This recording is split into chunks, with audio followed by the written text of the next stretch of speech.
Hey, what's happening, guys? I hope you're all doing well. So let's talk about this next entry in the action-packed soap opera that is The Fate of the Furious. Like sands through the hourglass, so are the days of our lives.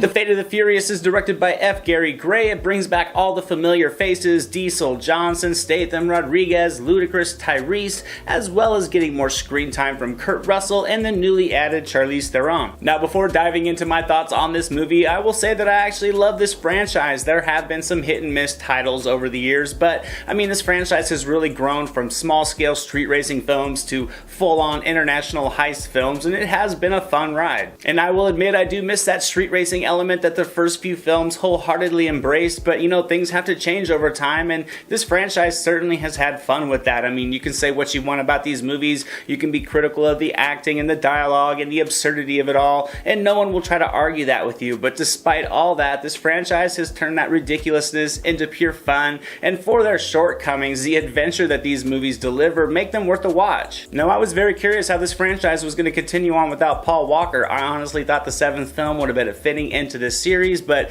you know, dollar signs are always going to speak louder than instincts, so we get this eighth movie, one that was without a doubt a good time, but one that was for the first time, I think, hindered by the very things that they used to use to make them so entertaining. I mean, all of these movies on the back end of the franchise have celebrated the ridiculousness in a very entertaining way, like, here's this wild story we want to tell, and this is all the action and absurdity that you're going to get along the way. This film felt overly self-aware and more like, here are these wild scenes we want to put in this movie, what kind of story can we use to link them together with? Like I said before, this is a pure testosterone injected soap opera, and like soap operas often do, the story dynamics evolve well past ridiculous into the range of just dumb, and for this franchise, the over-the-top spectacle was always amazing and fun, and the dumb dialogue was delivered with a charm, but in this movie it came off forced and trying extremely way too hard to be ridiculous and serious at the same time, that it just brushes with stupid way too often. Now, I know with these movies the dialogue and the performances are not what you should be expecting to blow you away, but the dialogue was just incredibly bad that it was just leaps and bounds more eye-roll worthy than any of the past scripts, in my opinion.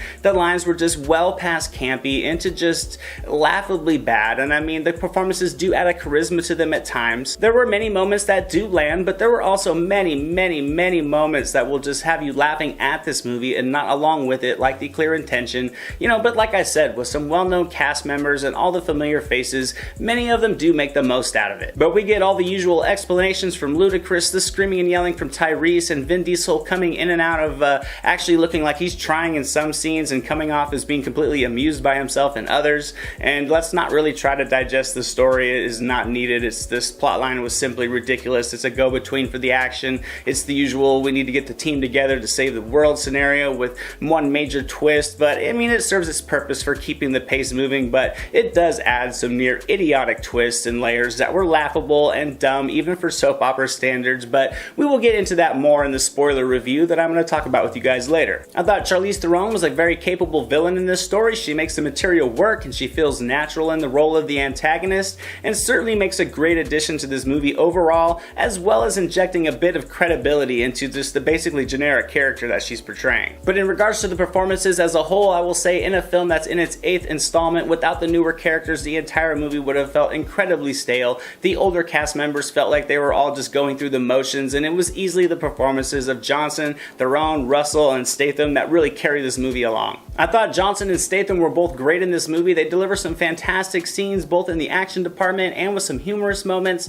Theron, like I said, was a very good villain, and her performance was almost so good at times it almost didn't even feel like it fit into this movie. And the great Kurt Russell is awesome in anything, and he as the mysterious Mr. Nobody was fantastic. Now, as for the action, I thought it was a blast. It was wild to sit back and watch. It was over the top. It was a great time to just enjoy. Like the past films, there are handfuls of miraculously absurd action sequences. There's some great fights, pretty much all by Johnson and Statham. Also some great sequences in Cuba, Russia, and in New York. And like the films prior, all the segments were inventive and incredibly ambitious. And this was a fun movie to sit back and watch. It creates massive amounts of turn your brain off adventure to completely lock in your attention from start to finish. And from that aspect, this movie was a success. There are some awesome scenes, from the chase out on the ice to a great prison fight, hordes of hijacked cars flying out of a building and racing through New York, and and a fun fight sequence on a plane. But in my opinion, this movie focused too much on trying to be cute and silly, and it forgot how to take itself seriously and still deliver that mindless ridiculousness at the same time,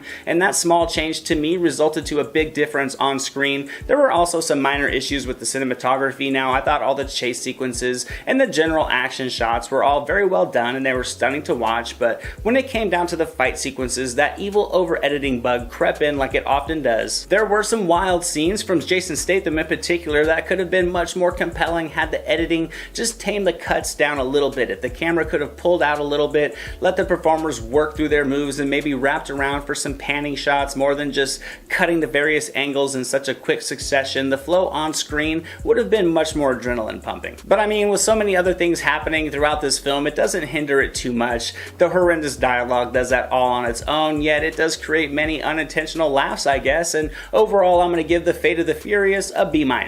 It did have its moments of entertainment. When it was on, but when it was off, it was way off. But you know, if you've loved this franchise still, if you've loved it over the years and you still love all these movies, there's definitely some fun to be had here. And that's my review of The Fate of the Furious, guys. I hope you enjoyed it. Let me know in the comments below. Are you still loving this franchise? Do you think it's kind of fizzling out? Love to hear from you guys. Also, make sure to swing by James Shaw's channel. We're going to be doing a spoiler-filled review on this movie this weekend. So it's going to be a great time. Swing by his channel, subscribe, hit that notification button so when we pop out the review, you guys can check it out. As always, thank you so much for watching. I'm Anthony. This is a Silver Screen Analysis, and I'll see you at the movies.